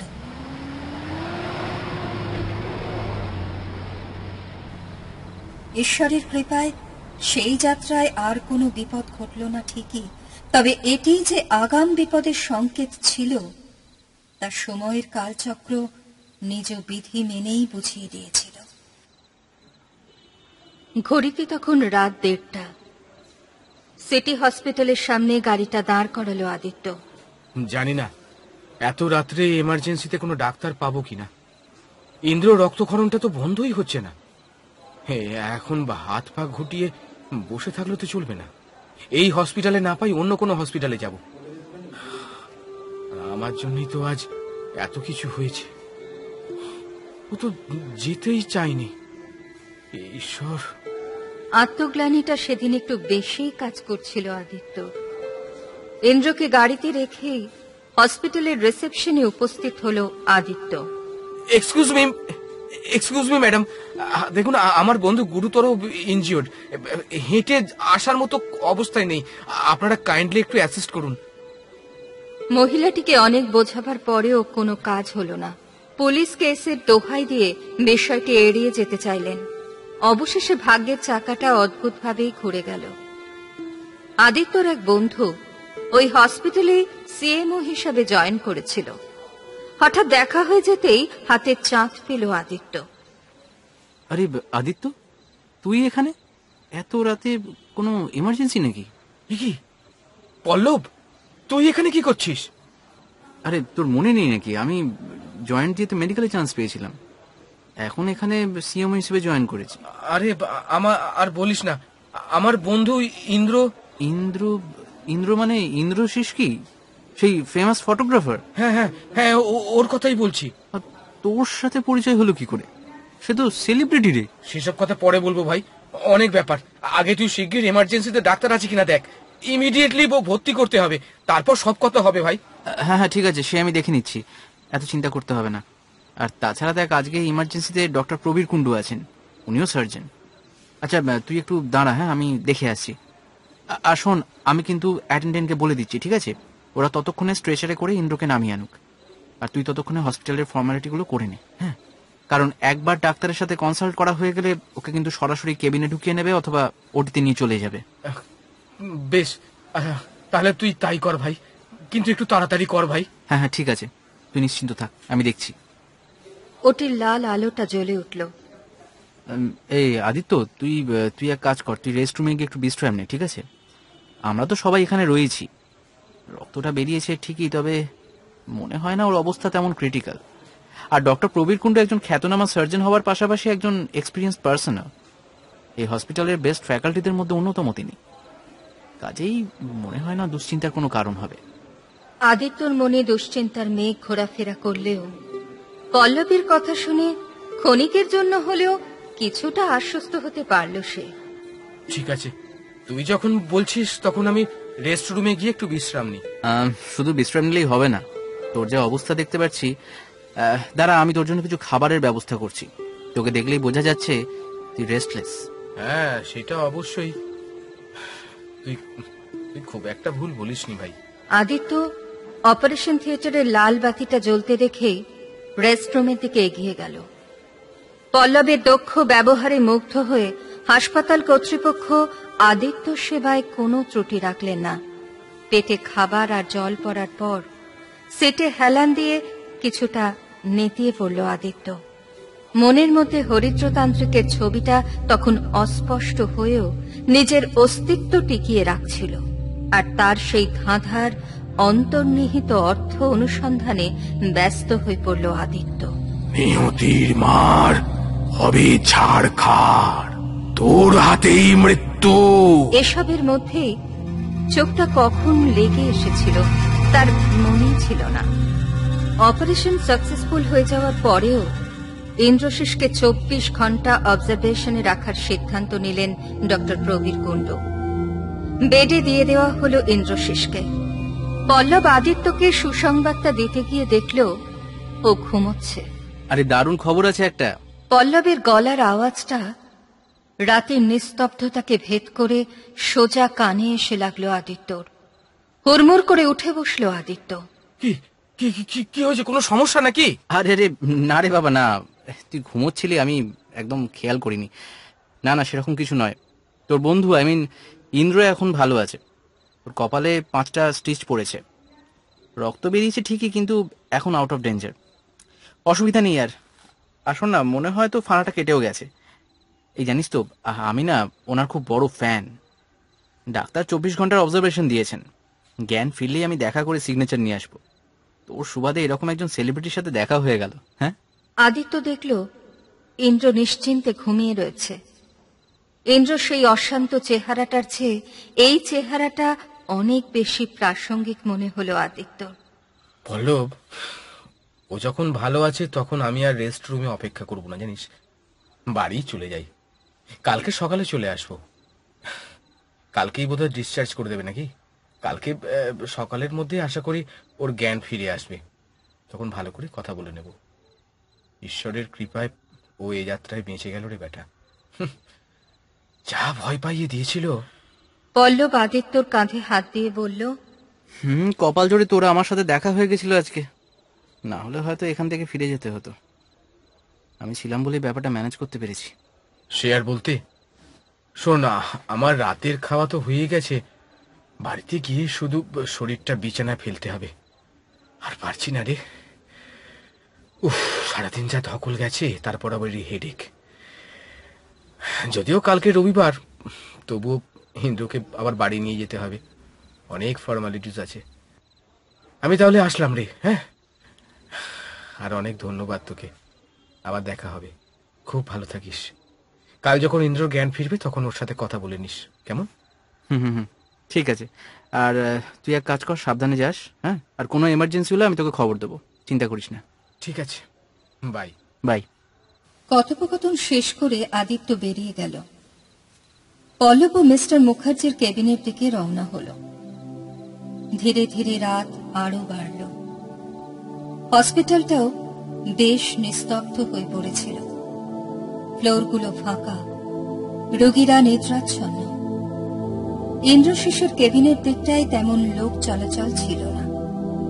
হসপিটালের ওই দিকটায় একটাই কেবিন, বাকি এমার্জেন্সি কেবিনগুলো সব বুকড। ইন্দ্রর সাথে ছিলেন এক নার্স। রাতে ডিউটি দিয়ে তিনিও শরীরটা চেয়ারের গায়ে এলিয়ে দিয়েছিলেন। রাতের চাদর যখন সকলকে ঢেকে ফেলেছিল, ঠিক সেই সময়ে আবির্ভাব ঘটল এক শব্দের। সিঞ্চিত কোন শব্দ, যার আভাস এক ঘুমন্ত মানুষের হৃদয়কেও স্পর্শ করতে পারে। আওয়াজটা যতই কাছে আসছিল, ইন্দ্র ততই অনুভব করছিল সে আর একা নেই। কেউ যেন তার সাথে দেখা করতে এসেছে, কিছু বলতে এসেছে, কোন নির্লিপ্ত ইচ্ছেকে প্রকাশ করতে এসেছে, কিংবা কোন সংবেদনশীল দাবি নিয়ে। চোখটা দরজায় গিয়ে ঠেকল।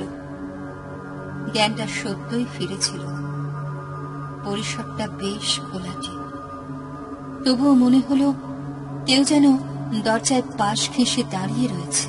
কে কে ওখানে বলে জোরে ডাকতে গিয়ে হঠাৎ ডান দিকের কপালের তীব্র ব্যথা অনুভব করল ইন্দ্রশেষ।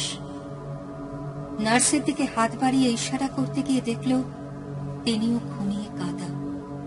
কিছু বলার আগে দরজা ঠেলার শব্দ কানে এলো ইন্দ্রর। উঠবেন না, শুয়ে থাকুন। একটি সোহাগী কণ্ঠস্বর ভেসে এলো। পায়ের শব্দটা আরো কাছে আসছে। এখন শরীরটা ইন্দ্রর খুব কাছে। কালো শাড়িতে অপরূপা এক নারী মূর্তি ইন্দ্রর সামনে দাঁড়িয়ে। মাথায় হাত রেখে তাকে আশ্বস্ত করে বলল, শুয়ে থাকুন, আমি এখন থেকে আপনার কাছেই থাকবো। আমার পাওনাটা না নিয়েছে আর যাব না। ইন্দ্র হতভম্ব হয়ে মেয়েটির দিকে তাকিয়ে রইল। তার কোমল হাতের স্পর্শ গালে পড়তেই ইন্দ্র সারা শরীরে উত্তেজনা সৃষ্টি হল। ভাষা ভাষা চোখে দেখলেও বুঝতে অসুবিধা হল না এই মেয়ে পরমা সুন্দরী। মেয়েটি আরো কাছে এগিয়ে এলো।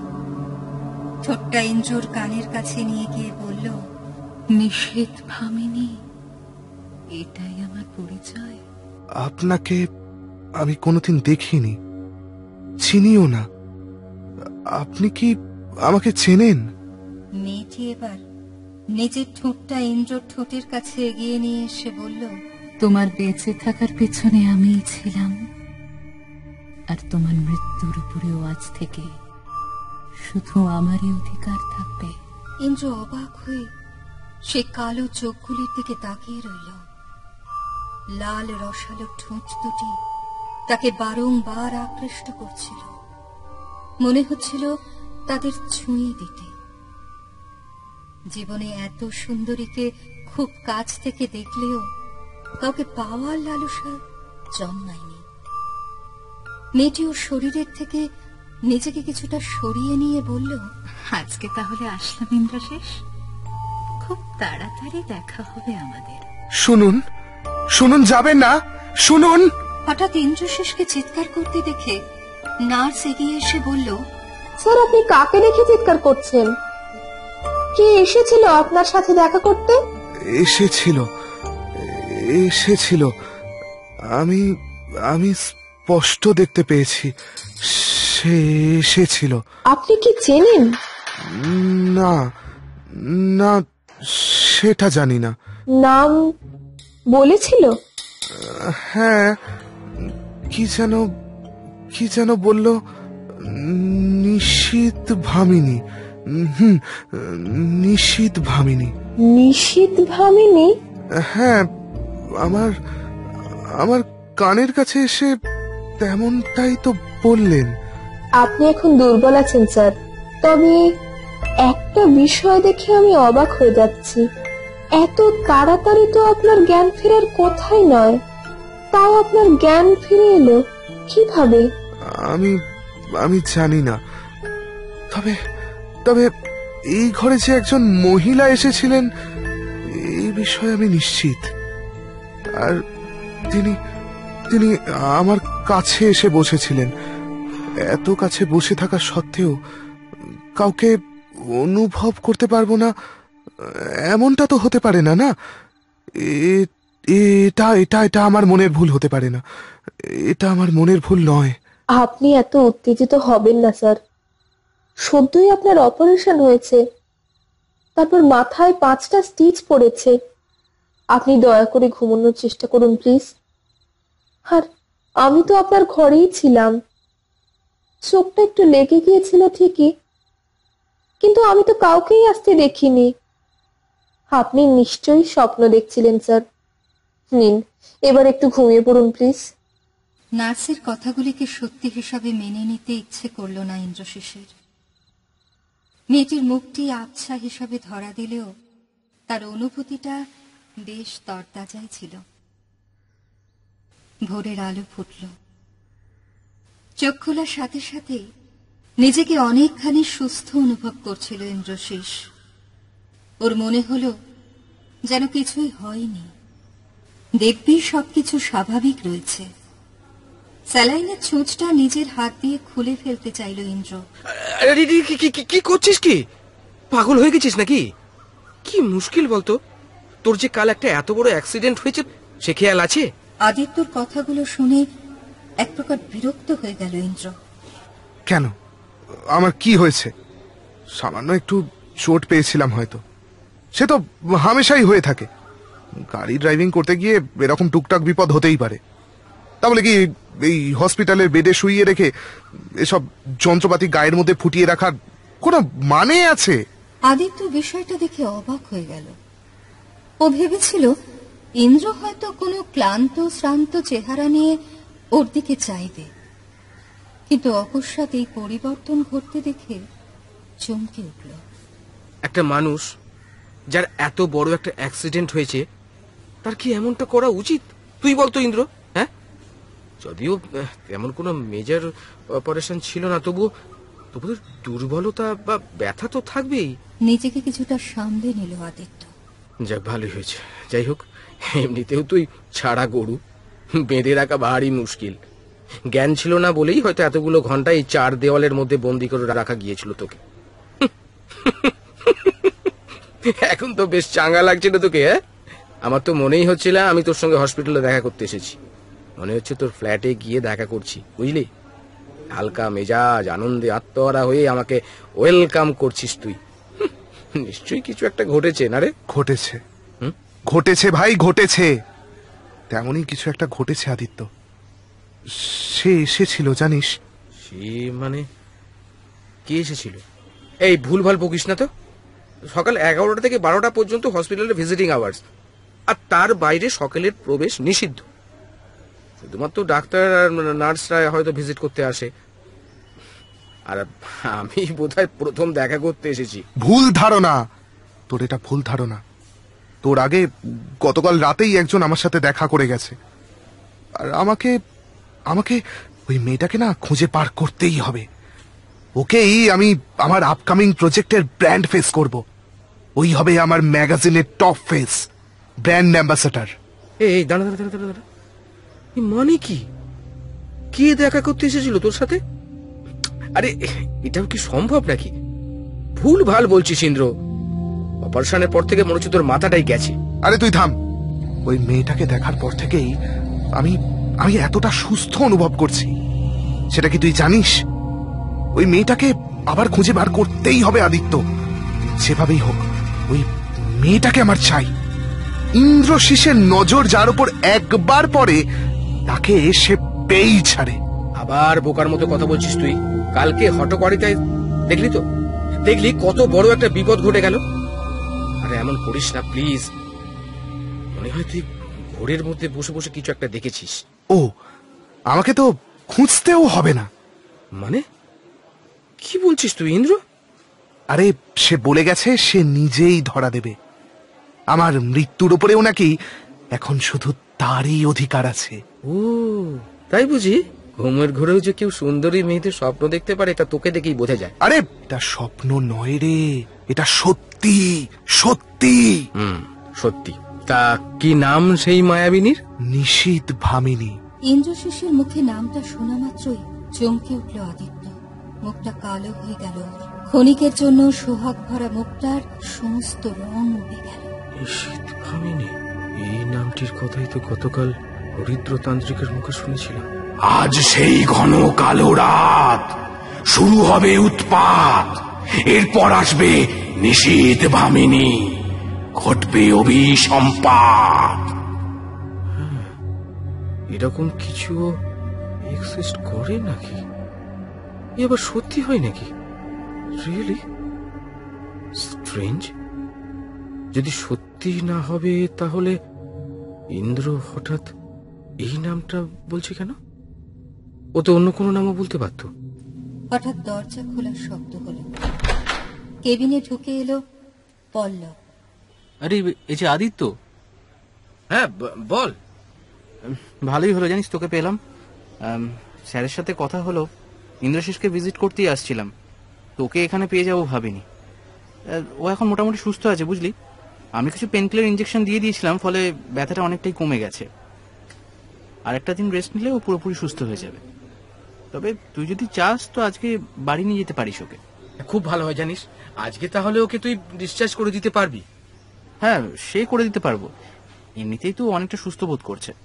শুধু শুধু হাসপাতালে আটকে রাখলে ওরও কাজের ক্ষতি হবে। পল্লব একটা ডায়েরি বার করে ইন্দ্রশিসের সামনে ধরল। নমস্কার, আমি পল্লব মুখার্জি। আপনার কাছে একটা আবদার আছে, একটা অটোগ্রাফ লাগবে। আসলে কি বলুন তো, আমি না আপনার খুব বড় একটা ফ্যান। যদিও এই পরিস্থিতিতে আপনার কাছ থেকে অটোগ্রাফ চাইছি, তার জন্য আমি সত্যিই লজ্জিত।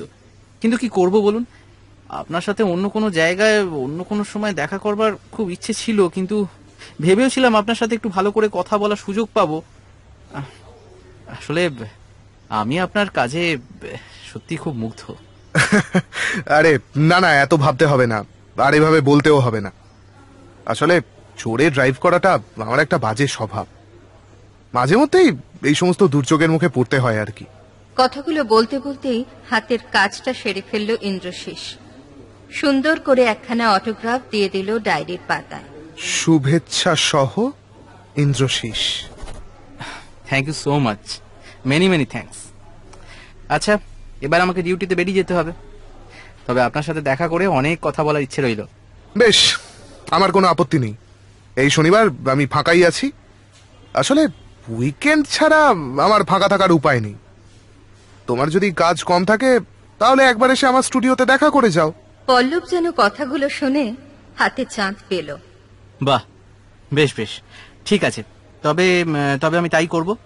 হ্যাঁ, আদিত্যকে অনেক ধন্যবাদ এমন একটা সুযোগ পাইয়ে দেওয়ার জন্য। আচ্ছা চলি তাহলে, সাবধানে থাকবেন। বেশ, ঠিক আছে, তুমিও ভালো থেকো। ইন্দ্র, আমি তাহলে ফর্মালিটিস গুলো করে নি, তুই জিনিসপত্রগুলো গুছিয়ে নে, রেডি হয়ে নে, বুঝলি? তবে আজকে আর স্টুডিওতে যাওয়ার দরকার নেই, দুদিন রেস্ট নে, আমি সব সামলে নেব। আদিত্য সব কাজ শেষ করে ইন্দ্রকে নিয়ে বাড়ি ফিরল। তারপর ওর খাবারের বন্দোবস্ত করে স্টুডিওতে চলে গেল। ইন্দ্রশিস নিজের ক্লান্তি মেটানোর জন্য একটা ম্যাগাজিন নিয়ে বসতেই মোবাইল ফোনটা বেজে উঠল। আননোন নাম্বার থেকে ফোন করছে, তাও আবার এমন সময়। আমি তো কাউকে আমার এই নাম্বারটা দিই না। ফোনটা কানে তুলতেই প্রথম দফায় সবকিছু বেশ চুপচাপ পরিলক্ষিত হয়। কোথাও কোনো শব্দ নেই। ঝিঝি পোকার ডাক ছাড়া আর কিছুই কানে আসছিল না ইন্দ্রশিসের। কি মশাই, সকাল সকাল ঝিঝি পোকার ডাক শুনিয়ে ভয় দেখাতে চাইছেন? আমার নামটা ভালো করে জানেন তো? যদি পয়সা বাকি থাকে তাহলে ওই জঙ্গলে গিয়েই নিয়ে আসবো। হ্যাঁ, কে সব আলফার লোক ফোন করে? ফোনটা বিরক্তি ভরা মুখ নিয়ে রেখে দিল ইন্দ্রশিস।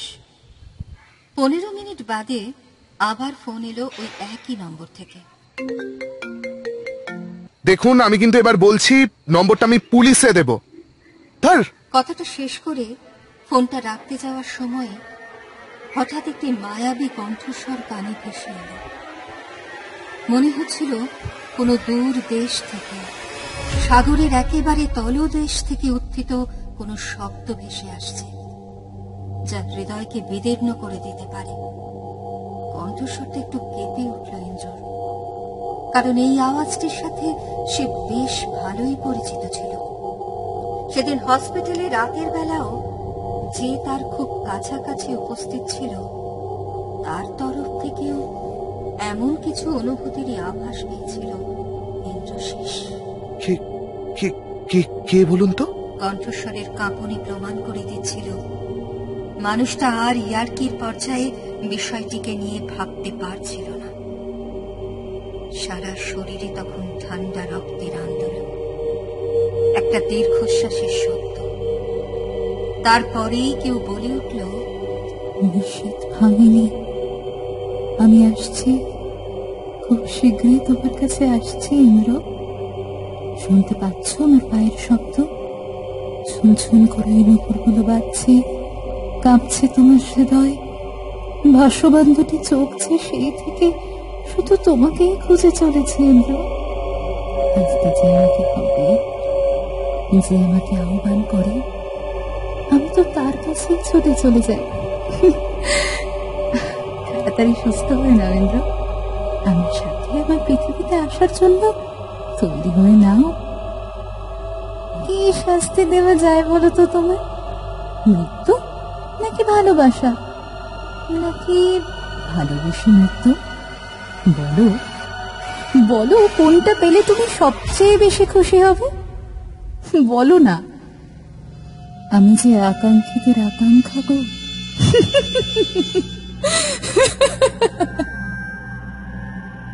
ফোনটা হাত থেকে ফেলে দিল ইন্দ্রশেষ। বেসিন থেকে একমাত্র জল নিয়ে চোখে মুখে ছিটিয়ে দিল। তখনও সারা শরীরটা কাঁপছে।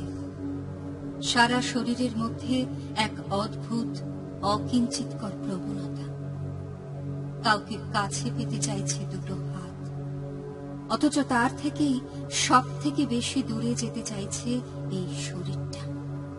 এমন ভয়ঙ্কর কিছু ঘটতে পারে? কি করেছি আমি? কি আমার অপরাধ? এই কণ্ঠস্বর আমাকে কিছুতেই স্বাভাবিক থাকতে দেয় না। আমি সেদিনও সকলকে চিৎকার করে বলতে চেয়েছিলাম সে আছে, সে খুব কাছেই আছে, কিন্তু কেউ আমার কথা বিশ্বাস করেনি।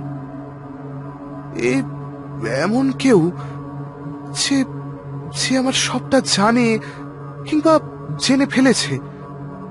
আর আর ওফ, আমার সারা শরীরটা কেমন দুর্বল হয়ে যাচ্ছে। আমি আমি চলতে পারছি না কেন।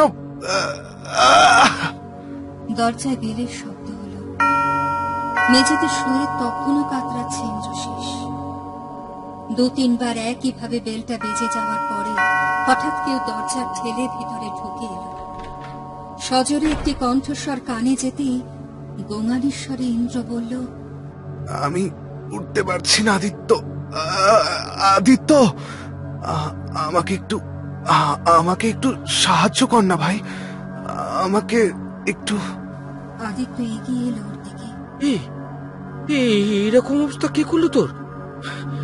আমি খুব তাড়াতাড়ি চলে এলাম, ভাবলাম তুই সময় মতো খাবি দাবি কিনা। এমনি তো শরীরটা এখনো দুর্বল, কিন্তু এভাবে মেঝেতে পড়ে রয়েছিস কেন? রে, এতটা খারাপ অবস্থা তো তোর ছিল না। ওঠ ওঠ ওঠ ওঠ ওঠ। সব বলছি তোকে। একটু জল দিবি ভাই, একটু জল। আদিত্য জলের গ্লাসটা এগিয়ে দিল। হঠাৎ মনে পড়ে গেল সেই রাতের কথা। গাড়ি অ্যাক্সিডেন্ট হওয়ার পরেও ইন্দ্র ঠিক একইভাবে জল জল বলে কাতর কণ্ঠে ভিক্ষা চাইছিল ওর কাছে। কিছু তো একটা হচ্ছে। কি হয়েছে বলতো তোর? ওখান থেকে ফিরে আসার পর থেকে দেখছি তোর মধ্যে কেমন হঠাৎ পরিবর্তন হয়ে যাচ্ছে। যে মানুষটাকে আমি চিনি, I mean to say Indra Indra কিন্তু প্রকৃতপক্ষে একটা চার্মিং পার্সন, যে পৃথিবীর কোনো বাঁধনকে বাঁধন বলে মনে করে না। I am right Indra? হ্যাঁ। ইন্দ্র শেষ গ্লাসটা ঠক ঠক করে কাঁপতে কাঁপতে টেবিলের উপর রাখলো। Yes yes, you are absolutely right. কিন্তু যতবার ওই কণ্ঠস্বরটা আমার কাছে আসছে, ততবার আমার গলা শুকিয়ে যাচ্ছে। মনে হচ্ছে ভিতর থেকে শরীরের সব নির্যাসটা কেউ যেন টেনে নিচ্ছে। আমাকে কেউ নিজের খুব কাছে নিয়ে যেতে চাইছে আদিত্য। একটা মহিলা, অদ্ভুত তার কণ্ঠস্বর, যেন কেউ কথা বলছে না। প্রতিটা কথার আড়ালে কোনো গোপন রহস্যের সুর ভেসে আসছে। সে আসছে, কিন্তু কোথাও তার পদধ্বনি শুনতে পাচ্ছি না। ওই তো দেখ, আমার টেবিলের ওপরে মোবাইলটা পড়ে আছে। আমি কাউকে এই নম্বরটা দিইনি, জানিস? এই নম্বরে ফোন করেছিল একটা মেয়ে। ওটা কি মেয়ে ছিল ভগবান জানে, কিন্তু ও কোনো জাদু করি। সেদিন ওই এসেছিল হসপিটালে। ইন্দ্র, আমি তোকে অবিশ্বাস করি না। কেন জানিস? কারণ তুই আর যাই হোক ভয় পাওয়ার ছেলে নয়। মোবাইলটা স্ক্রল করতে করতে আদিত্য বলল, কই টেলিফোন ডিরেক্টরিতে কোনো আননোন নাম্বার তো দেখতে পাচ্ছি না। এখানে তো শুধু তোর মায়ের নাম্বারটা রয়েছে, তাও আবার পরশুদিন। লাস্ট কল করেছিল যেদিন উনি। ইন্দ্র শরীরের সব শক্তি দিয়ে উঠে বসল। কই দে দেখি মোবাইলটা। তুই নাম্বারটা ডিলিট করে দিসনি তো আদিত্য? আরে মহা মুশকিল, আমি সবে মাত্র মোবাইলটা হাতে নিলাম।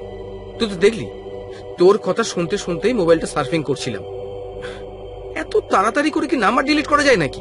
বোকার মতো কথা বলিস না তো। হতেই পারে, হয়তো আমাকে টেনশন ফ্রি করার জন্য তুই কাজটা করেছিস। কিসের টেনশন ফ্রি? কিসের জন্য টেনশন হয়েছিল তোর সেটা তো বুঝতে পারলাম না। আমি নাকি নিজেই বুঝে সব কাজ করে ফেললাম? হ্যাঁ ইন্দ্র, এতই যদি বোঝদার হতাম না, তাহলে আজকে তোর জায়গায় আমি থাকতাম রে। অনেক চেষ্টা করেও ইন্দ্র ওই নম্বরটা খুঁজে বার করতে পারল না। তারপর ফোনটা সোফার উপর রেখে আবার নেতিয়ে পড়ল। শোন ইন্দ্র, এত ভেঙে পড়ার মতো কিছু হয়নি। আমার মনে হয় তান্ত্রিক বাবার কুপ্রভাব তোর উপরে পড়েছে। ওনার সেদিনকার বলা কথাগুলো তুই মনের একটা কোণে জমিয়ে রেখেছিলি। আমি যতদূর চিনি, তুই সামনে যাই হোস না কেন, এমনিতে তুই খুবই চাপা স্বভাবের মানুষ। তুই নির্ঘাত এই কথাগুলোকে মনের মধ্যে ভেবে নিয়েছিস, আর সেই জন্য এইসব উল্টোপাল্টা জিনিস দেখছিস। এগুলো তোর হ্যালুসিনেশন ছাড়া কিছু নয় ইন্দ্র। দেখ এসব নিয়ে সারাদিন ভাবলে কাজটা কি সামলাবে বলতো? সামনেই ফ্যাশন উইকের কাজ রয়েছে। হ্যাঁ, ভালো কথা। শোন, ওই ফ্যাশন উইকের কথা বলতে মনে পড়ে গেল, একটা গন্ডগোল হয়েছে বুঝলি। ইন্দ্র তরবরিয়ে উঠে বসল। কি হয়েছে আবার? ইন্দ্র, নয়নতারা। হ্যাঁ, কি নয়নতারা? আরে চুপ করে আছিস কেন? বলবি তো কি হয়েছে নয়নতারার? নয়নতারা এই প্রজেক্টে আর কাজ করবে না। What? Are you kidding me? হ্যাঁ, মানে আজকে আমার সাথে দেখা হয়েছিল। অনেকবার ওকে বোঝাবার চেষ্টা করলাম জানিস, কিন্তু ফেন্ডির প্রজেক্টটা পেয়ে গেছে। বুঝতেই পারছিস, ইন্টারন্যাশনালি ফেমাস কোম্পানি ফেন্ডি, বিশ্বের সবাই চেনে। আসলে ওর বয়সটা কম আর দেখতেও অসম্ভব প্রমিসিং, তাই ডাক তো আসবারই ছিল রে। Oh my God, I know that bitch very well. আমি জানতাম আমার অনুপস্থিতিতে ও এমনটাই করবে। আমি থাকলে ব্যাটার মুখ বন্ধ করে দিতাম। আসলে মাল চাই, মাল। এইসব পাবলিক মালের গন্ধে মজে যায়। কুড়ি ফেলো, তেল মাখো। চল এক্ষুনি, আমার আমার কিচ্ছু হয়নি, চল এক্ষুনি। মালটা এখনো নিশ্চয়ই স্টুডিওতেই আছে। কোনো লাভ নেই ইন্দ্র, দ্বিগুণ টাকা দেবো বলেছিলাম, দুবাই 2 এর প্রমিসও করেছিলাম, কিন্তু কোনো লাভ হলো না রে। নয়ন তোর এই প্রজেক্টটা ছাড়বে না। আরে বললেই হলো নাকি? আমার কাছ থেকে যে অ্যাডভান্সটা নিয়ে বসে আছে সেটার কি হবে? ছাড়বো না আমি ওকে, ওই পয়সা আমার চাই, না হলে ওর মতো মেয়েদের আমি রাস্তায় ঘোরাতে পারি, রাস্তায়। ও চেনে না আমাকে, কিচ্ছু পারবে না, কিচ্ছু পারবে না। Indra please please cool down. অর্ধেক টাকা নিয়েছে, অর্ধেক শুটিংও করে দিয়ে গেছে, এত চিন্তা করিস না তো। আরে ইন্টারন্যাশনাল ফিল্ম ফেস্টিভ্যালে তুই নিশ্চয়ই যাবি, আর অফিসিয়াল স্পন্সর আমরাই থাকবো, আমরাই। শান্ত হয়ে বসলো ইন্দ্রশেষ। ইন্দ্র ইন্দ্র এত ভেঙে পড়ার কিছু হয়নি রে ভাই।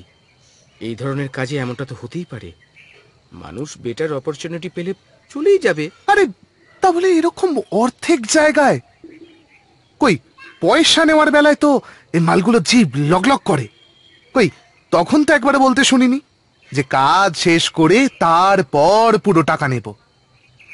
এটা এটা না পুরো পুরো তোর জন্য হয়েছিল। তুই শালা টপ মডেল করে মাথা খারাপ করে দিয়েছিলিস। এখন দেখতে পাচ্ছিস তো কি অবস্থা। আচ্ছা বাবা, আচ্ছা আমি সব বুঝতে পেরেছি। আরে তোর মতো তো সবাই বড় বাপের স্পয়েল ব্রাট হয় না। Oh my God, I will kill you Aditya. আরে বাবা, আরে মজা করছিলাম, জাস্ট চিল। চুপ চুপ কর, বস। শোনেন্দ্র, প্রজেক্টের কাজটা যতদূর এগিয়েছে মনে হয় এখন এমন কোনো মডেল লাগবে যে একেবারে কাঁপিয়ে দিতে পারে। ওসব আলতু ফালতু মডেলে লাভ নেই, বুঝলি? সে তো রোজ দিনই কলকাতার রাস্তায় ঘুরে বেড়ায়, ওই সব পোর্টফোলিও দিয়ে কোনো কাজ হবে না। আসলে এই ফটোশ্যুটের জন্য নয়নতারা ছিল বেস্ট। হ্যাঁ বেস্ট। এমনি সময় আমিও 2-1টা ওই এক্সট্রা মডেল হাতে রাখি, এই সব ভয়ে রেখে দিই জানিস, হুট করে চলে গেলে আর একটা দিয়ে কাজ চালিয়ে নিতে পারি। কিন্তু এখন যা দেখছি শাঁখের করাতের মতো অবস্থা, উভয় সংকট যাকে বলে। কেন উভয় সংকটের আবার কি আছে? হ্যাঁ দেখ না দুদিকেই বিপদ। একে হাতে সময় কম, তার উপর আবার মডেল নেই। এরকম ঝ্যাক্কাস মডেল কোথায় পাবো বল দেখিনি? তোর কি মনে হয় কলকাতা শহরে এরকম মডেল রাস্তায় রাস্তায় ঘুরে বেড়ায় নাকি? আর আমাদের যা ডিমান্ড, এই প্রজেক্টের যা ডিমান্ড, তার থেকে মনে হয় এই শহরে খুব কমই জুটবে। আরে জুটবে বলে হাঁ করে আকাশের দিকে তাকিয়ে বসে থাকলে তো হবে না আদিত্য, আমাদেরকেই তো খুঁজে বার করতে হবে নাকি? আচ্ছা শোন, আমরা যা টাকা দিচ্ছি আর যা সুযোগ দিচ্ছি, টাউনের সব থেকে বেস্ট মডেলটাকেই তুলে আনা যাবে। আচ্ছা তুই এসব নিয়ে কোনো চিন্তা করিস না বস। হ্যাঁ না? আদিত্যর মুখে কিছুটা স্বস্তির হাসি ফুটে উঠল। ইন্দ্র কথা দিলে যে কথা রাখতে জানে, সে ক্ষমতা যে তার আছে, আদিত্য এই বিষয়ে কিছুটা হলেও নিশ্চিত ছিল। সমস্যা ছিল ওর ভাঙা শরীরটা নিয়ে, তবে ঈশ্বরের কৃপায় 2 দিনের মধ্যেই শরীরটাও আবার স্বাভাবিক হয়ে গেল। স্টুডিওতে উপস্থিত হলো ইন্দ্রশেষ। 4 দিন ধরে তন্ন তন্ন করে খোঁজা হলো গোটা শহর, কিন্তু কোথাও মনের মতো কাউকে পাওয়া গেল না। উইকেন্ড পড়ে যেতেই সব ওয়ার্কাররা যে যার ছুটি কাটাতে চলে গেলেন। পড়ে রইল এই 2 জন, ভাগ্য যাদের ভালো থাকার সব রসদ ছিনিয়ে নিয়েছিল। Excuse me sir, may I? আরে মে আই কি? আরে কি চাই শালা বলতো? চোখের দিকে তাকাতেই স্তব্ধ হয়ে গেল ইন্দ্র। হতবাক হয়ে তাকিয়ে রইল ওই মুখটির দিকে। ঈশ্বর সৃষ্টি করেছেন এনাকে, নাকি নিজেই নিজেকে আমার জন্য সৃষ্টি করেছেন? মাই গড, হোয়াট আ বডি! নিজের মনে মনে কথাগুলোকে আবর্তিত করতে লাগলো ইন্দ্র। বুঝতে পারি স্যার? হ্যাঁ হ্যাঁ হ্যাঁ, প্লিজ বসুন বসুন।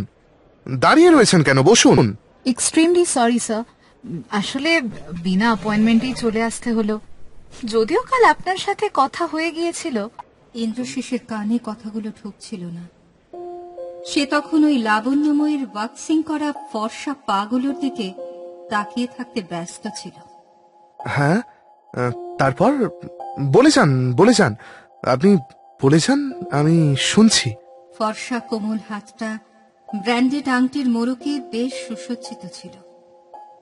এগিয়ে এসে ইন্দ্রর হাতটায় স্পর্শ করতেই উত্তেজনায় শরীরটা মোচড় দিয়ে উঠল ইন্দ্রর। চোখে চোখ পড়তেই আবার চুপ করে গেল ইন্দ্র। আমার নাম আদ্রিকা, কলকাতাতেই থাকি। একটা ভালো ব্রেক পাওয়ার আশায় এদিক ওদিক ঘুরে বেড়াচ্ছি। বুঝতেই পারছেন ইন্ডাস্ট্রির অবস্থা। মেয়েদের মুখের থেকে এখন লোকে, you know what I mean. কথাটা শোনা মাত্রই একটু নড়ে চড়ে বসল ইন্দ্রশেষ।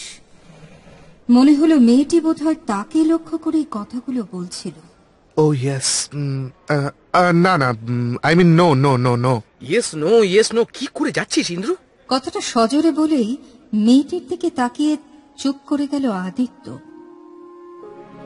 কলকাতা শহরের বুকে যে এমন পরমা সুন্দরী মডেল থাকতে পারে, তার আবার আবির্ভাব ঘটে এমন ইম্পর্টেন্ট সময়, ভাবনাটা কিছুটা অবাক করে দিলেও পরিস্থিতির চাপে পড়ে এই বিষয়টিকে সত্য বলে মেনে নেওয়া ছাড়া তখন আর কোনো উপায় দেখল না আদিত্য। হাঁ করে কিছুক্ষণ আদ্রিকার দিকে তাকিয়ে থাকার পর ইন্দ্র বলল, একটা কথা ছিল ম্যাম আপনার সঙ্গে। No ma'am, please call me Adrika. চেয়ারটা থেকে পড়ে যাচ্ছিল ইন্দ্র। কোন রকমে নিজেকে সামলে নিয়ে বলল, আমাদের এখন একজন মডেলকে আর্জেন্ট দরকার। And you are so hot. No sorry, I mean to say your eyes and lips. No sorry, আসলে আপনি একদম অ্যাপ্রোপ্রিয়েট। আপনি যদি এই প্রজেক্টটা আমাদের সাথে করেন, then we both will be really very grateful to you. কালকের কথা তাহলে রাখলাম তো ইন্দ্র, এলাম তো আপনার কাছে। কথাটা শুধুমাত্র ইন্দ্রই শুনতে পেল। বিভোর হয়ে তাকিয়ে রইল ওই চোখ দুটোর দিকে। কোথায় যেন দেখেছিলাম এই চোখ দুটো, কবে যেন দেখেছিলাম। আরে কণ্ঠস্বরটা, হ্যাঁ হ্যাঁ, এই কণ্ঠস্বরটাই তো নিজের কানেও শুনলাম সেদিন। ফোনের মধ্যে এই রকমই লাগছিল শুনতে। আচ্ছা, আপনার সাথে কি আমার আগেও কথা হয়েছে? ওই যে আপনি এক্ষুনি কি যেন বললেন না, গতকাল নাকি আপনার সঙ্গে আমার কথা হয়ে গেছে? সরি স্যার, আমি এরকম কথা কেন বলতে যাব? আজ প্রথমবার আমি আপনাদের স্টুডিওতে এলাম। জানতামও না এত বড় একটা প্রজেক্ট পেয়ে যাব। আমি সত্যি সত্যি আজকে ভীষণ আনন্দিত অনুভব করছি। কাজ পাবো এটাই ভাবিনি, আবার এত বড় কাজ। রিয়েলি বিশ্বাসই করতে পারছি না। Thanks to you both, thank you so much. তাহলে আপনি আমার কানের কাছে এসে কি বললেন? কানের কাছে? আমি তো আদিত্য স্যারের সাথে কথা বলছিলাম। আপনার বিশ্বাস না হয় ওনাকে জিজ্ঞাসা করে নিন। আচ্ছা ইন্দ্র, আগে না হয় তুই ড্রিঙ্ক করে স্টুডিওতে আসতিস, এখন তো সেসব কিছু করিস না। তাহলে কি তুই দিনে দুপুরে ভূত দেখছিস নাকি? সত্যি বাবা, তোকে নিয়ে আর পারা যায় না। কিসব বলছিস তুই? আদ্রিকা তোর কানের কাছে গিয়ে কিভাবে কিছু বলতে পারে? আর উনি তো আমার সাথে কথা বলছেন, আর তুই তো পাশে দাঁড়িয়ে রয়েছিস। কই, আমার তো চোখে পড়লো না। আদ্রিকা একবারের জন্য তোর কাছে যায়নি। এসব ভুলভাল বলা বন্ধ কর ইন্দ্র। ইন্দ্র, আমার মনে হয় তোর শরীরটা ভালো লাগছে না, তুই বরং বাড়ি গিয়ে রেস্ট নে। আর আদ্রিকার সঙ্গে পুরো ব্যাপারটা আমি ফাইনাল করে নিচ্ছি। হাঁ করে কিছুক্ষণ আদিত্যর দিকে তাকিয়ে থাকার পর ইন্দ্র বলল, হ্যাঁ হ্যাঁ হ্যাঁ, ঠিক আছে, তুই ফাইনাল করে নে। আমার শরীরটা কেমন একটা লাগছে আদিত্য, বুঝলি? গলাটা কেমন শুকিয়ে আসছে। আমি আমি আমি ফ্ল্যাটে চলে যাচ্ছি। মনে হয় একটু রেস্টের প্রয়োজন। তুই বরং আদ্রিকার সঙ্গে সমস্ত ফর্মালিটিস গুলো কমপ্লিট করে নে। কাল থেকে তাহলে ফটোশুটের কাছে হাত দিতে পারবো। ওকে ফাইন, সেফলি ড্রাইভ করিস। আর আমি সমস্ত ফর্মালিটিস গুলো আজকের মধ্যেই কমপ্লিট করে ফেলছি, ঠিক আছে? ফ্ল্যাটের উদ্দেশ্যে রওনা হয়ে গেল ইন্দ্রশেষ। গাড়ি চালানোর সময় বারবার ওই কণ্ঠস্বরটা তার কানের পাশ ঘেঁষে কোথাও যেন গায়েব হয়ে যাচ্ছিল। চোখের সামনেটা ক্ষণিকের জন্য ঝাপসা হয়ে আবার স্পষ্ট হয়ে উঠছিল। এভাবেই কোনো রকমে গাড়িটা ফ্ল্যাটের সামনে নিয়ে গিয়ে দাঁড়ালো ইন্দ্র। ঘরে পৌঁছে দরজাটা ভেতর থেকে লক করে দিল। চোখটা বন্ধ হয়ে আসছিল। কিন্নি দারুণ তৃষ্ণা। যতবারই ওই কণ্ঠস্বর আমার সংস্পর্শে আসছে, আমি এই মৃত্যু তৃষ্ণা অনুভব করছি। কেউ যেন আমার গলাটা কামড়ে ধরতে চাইছে, শেষ করে দিতে চাইছে আমাকে। জল খেতে হবে। ঠকঠক করে বেশ কিছুটা জল গলায় ঢেলে দিয়ে বিছানায় শুয়ে পড়ল ইন্দ্র। ঘরের আলোটা নিভিয়ে দিল। হাতের পাশের নাইট ল্যাম্পটা জ্বালিয়ে এসির সুইচটা অন করল। অনেক দিন একটু শান্তির ঘুমোতে পারি না। আজকে একটু শান্তিতে ঘুমাবো। চোখটা বন্ধ করতে বুকের ওপরে কারুর গরম নিঃশ্বাসের স্পর্শ অনুভব করল ইন্দ্র। চোখ খুলতেই চমকে উঠল। এ কি, আজকে আপনি এখানে এখন?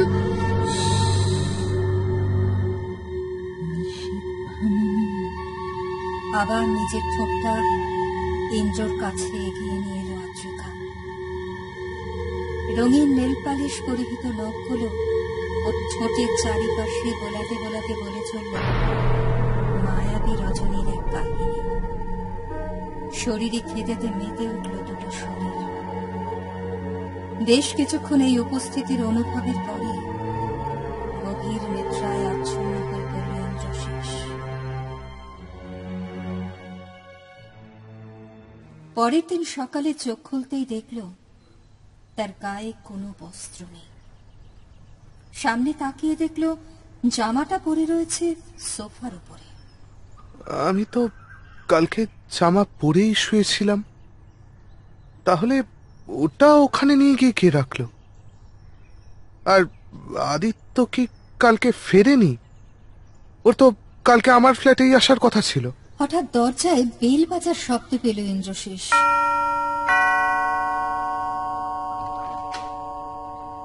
আদিত্য, তুই এত সকালে? হ্যাঁ, আসলে কি জানিস, ওই কালকে আমি নিজের ফ্ল্যাটে চলে গিয়েছিলাম। অনেকবার তোকে নক করলাম, দরজাটা ভেতর থেকে বন্ধ ছিল। সেই জন্য আর বিরক্ত করিনি। ভাবলাম তুই বোধহয় ঘুমিয়েই পড়েছিস। আজকে সকালেই সেই জন্য দেখা করতে এলাম।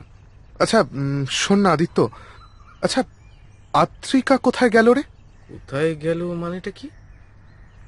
তুই আমাকে কালকে কল করে বলে দিলি যে বাড়ি পৌঁছে গেছিস। ও না, সরি, তুই আমাকে টেক্সট মেসেজ করেছিলি। আমি নিশ্চিন্ত হয়ে গেলাম। তারপর আদ্রিকার সঙ্গে সমস্ত ফর্মালিটিস গুলো করে নিলাম, ব্যাস ও বাড়িতে চলে গেল। আর ও কোথায় চলে গেল? ও কি কালকে আমার ঘরে এসেছিল? সত্যি ইন্দ্র, দোহাই তোর, বাপ রে বাপ, সুন্দরী মেয়ে দেখতে না দেখতেই লাইন মানা শুরু করে দিলি। দেখ, নয়নতারা এমনিতেই চলে গেছে, এবার তোর এই গাধামির জন্য যদি এই মডেলটাও হাতছাড়া হয়ে বেরিয়ে যায় না, তাহলে ঈশ্বরের দৌড়ে বসে থাকা ছাড়া আর কোনো উপায় থাকবে না। আচ্ছা শোন, ভালো কথা, তাড়াতাড়ি রেডি হয়ে নে, আমাদের স্টুডিও যেতে হবে। সকাল সকাল ফটোশুট করে নেব। বেশ কয়েকটা লোকেশন দেখে রেখেছি রে, এগুলো দারুণ। Okay, get ready, fast fast fast. Aditya নিজের ফ্ল্যাটে চলে গেল। ইন্দ্রর সাথে কি ঘটে চলেছিল তা শুধুমাত্র সেই উপলব্ধি করতে পারছিল। আদ্রিকায় কি নিশীথ ভামিনী? আর যদি তাই হয়, তাহলে সে তার কাছে এসেছেই বা কেন?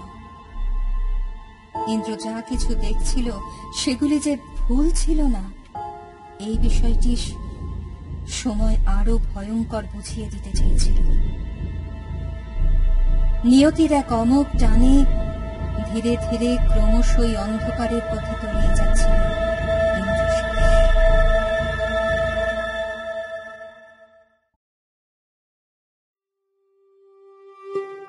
শুনছিলেন সঞ্চারী ভট্টাচার্যের কলমে নিশীথ ভামিনীর প্রথম পর্ব। কি হলো এরপর? কে এই নিশীথ ভামিনী? আদিত্য আর ইন্দ্রশেষ কি পারবে এই মোহময়ী নারীর থেকে নিজেকে মুক্ত করে আবার তাদের স্বাভাবিক জীবনে ফিরে যেতে? নাকি নিয়তির অমোঘ টান তাদের ঠেলে দেবে আরো গভীর অন্ধকারে? আজ গল্প পাঠে ছিলাম আমি পিয়ালি, আমার সাথে ছিলেন গৌতম, সোমনাথ, অপরাজিতা। এখন গল্প থেকে ছিলেন সুমন এবং আপনার আমার খুব প্রিয় স্ক্যাটার্ড থট এবং বেঙ্গলি ক্লাসিক বাই অর্ণব চ্যানেলের অর্ণব।